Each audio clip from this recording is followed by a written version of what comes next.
Glasgow Golf Club's Gailes links on the Ayrshire coast was the host venue for the 2012 Home Internationals, one of amateur golf's premier events featuring the finest talent from Scotland, England, Ireland and Wales going head to head in Ryder Cup style match play format, competing for the coveted Raymond Trophy. The host nation Scotland were aiming for their first victory since 2006, a side which featured stars now performing well on a European tour, such as Richie Ramsay, Scott Jamieson and Lloyd Saltman. Indeed, the Home Internationals has been something of a breeding ground for UK's finest golfers, with the likes of Nick Faldo, Sandy Lyle, Colin Montgomerie, Darren Clarke, Rory McIlroy and current Walker Cup captain Nigel Edwards all representing their country at the peak of their international careers in this prestigious event. This year the Scots faced tough competition from England, who were in search of their fourth consecutive win in the event, while Ireland were gunning for the second successive win on Scottish soil, having triumphed at Muirfield 4 years ago.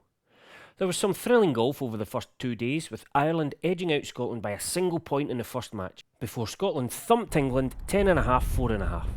Ireland also defeated Wales on day 2 to lead the way going into Friday's final day. And we join the action on the final day's morning foursomes, with Scotland needing to overcome Wales, who were looking to end a disappointing week on a high, while relying on the old enemy England to beat table-toppers Ireland to give themselves a chance of victory. First out for the Scots, Graham Robertson and Jack McDonald, both now at Stirling University under the watchful eye of both Dean Robertson and national coach Ian Ray. Well, as they came up the 17th, they were already 2 up against the Welsh pair of James Fraser and Luke Thomas, and that putt good enough from Jack to win the hole, and a winning start to the day, a 3-1 victory for the two Stirling University boys. That was 3 points out of 3 for Graham and Jack, something that South African amateur champion Brian Suter and his partner James White were looking to emulate. They had won both their opening foursome ties, and indeed the tie was in their hands as they came down the 18th. Brian Suter needed to hold this, which he did, a brave putt in the circumstances, determined to maintain their 100% record, but he didn't look too happy because he knew that Jonathan Bale had that to win the last and tie the match.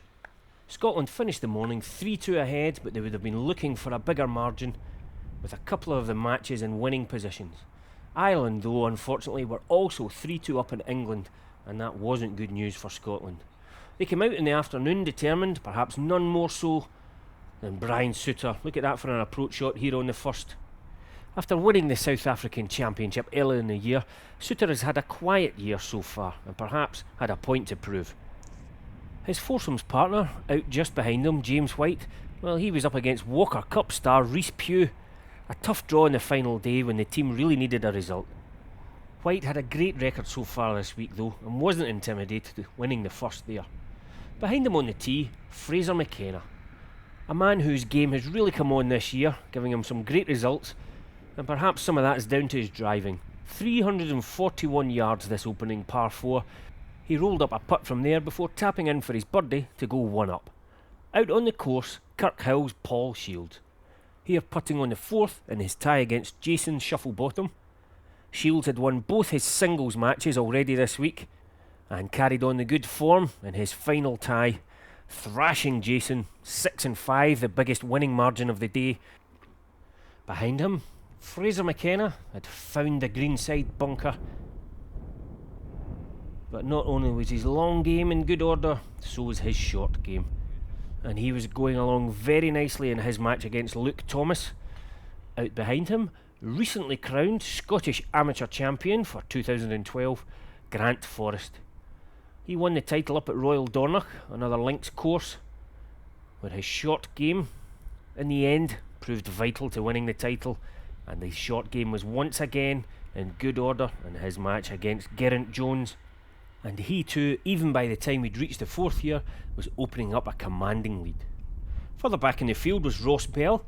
He was up against Richard James, and Ross, well, a magnificent approach play here, although his match was proving to be a little bit tighter. Out to the par 3 6th, and once again with Grant Forrest, enjoying a summer home from studying at the University of San Diego, and from tee to green his game was immaculate, and he matched Paul Shields' score for the day by winning 6-5.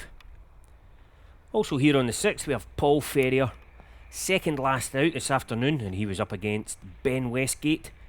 Paul playing very steadily, but again his game a little bit tighter.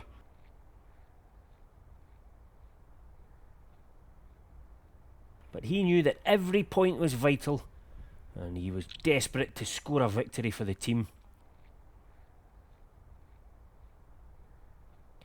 But Ben Westgate wasn't letting him out his sights. This match very tight in the early stages.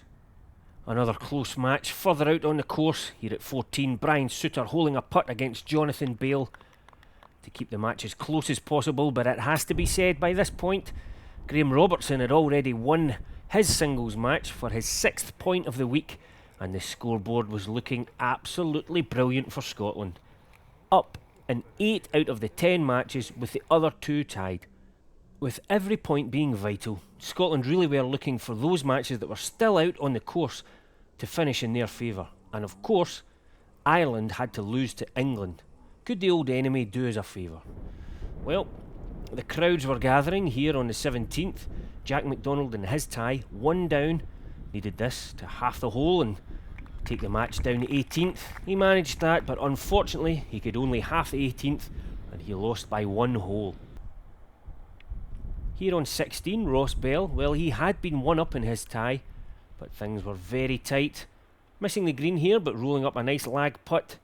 But in the end, Ross Bell too lost on the 18th, and things now beginning to look a little bit tight for the Scots. Back down the fairway, Paul Ferrier had managed to open up a 2-hole lead with only 3 holes to play against Ben Westgate, and he was not going to lose his grip on this match. A fantastic approach shot here on 16. But Ben too played a nice approach and they had to half the hole, meaning that Paul was 2 up coming up 17, and Ben, he needed this to drop to give himself any chance to stay in the match. As it was, Paul took the 17th and the match 3-1. Things beginning to look pretty good for Scotland. At this point, England were ahead of Ireland, which was good news for Scotland. But as we've said before, every point was vital. And with that in mind, all eyes turned to the final match out. Matthew Clark from Kilmacombe up against Wales's David Booth. That putt there in 16, good enough to half the hole.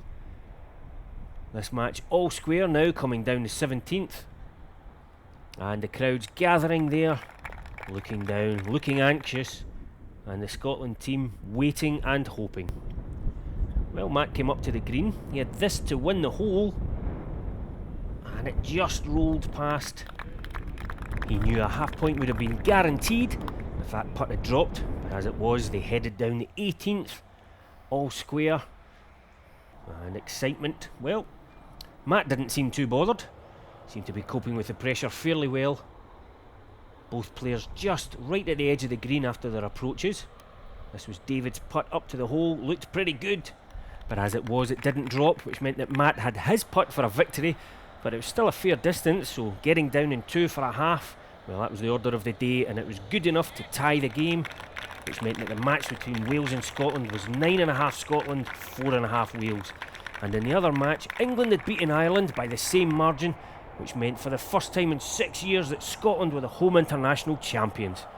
A great victory, and especially for Matt Clark, the 30-year-old debutant, who seemed pretty calm coming down the last with everything at stake. It's fine. I haven't played that great this week. Been a struggle, so started finding a bit of form around the 11th on the back nine, and it just felt good. So it was fine. I didn't actually feel I think my caddy felt a lot worse than I did. So. And keeping a cool head when it mattered, well, it didn't go unnoticed by the rest of the team.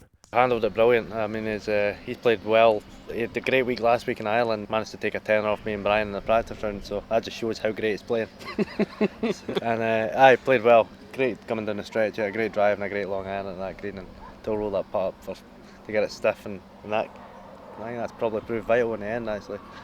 It was an exciting finish, but as Matt Clark himself says, the team had to do some good work to get into that position.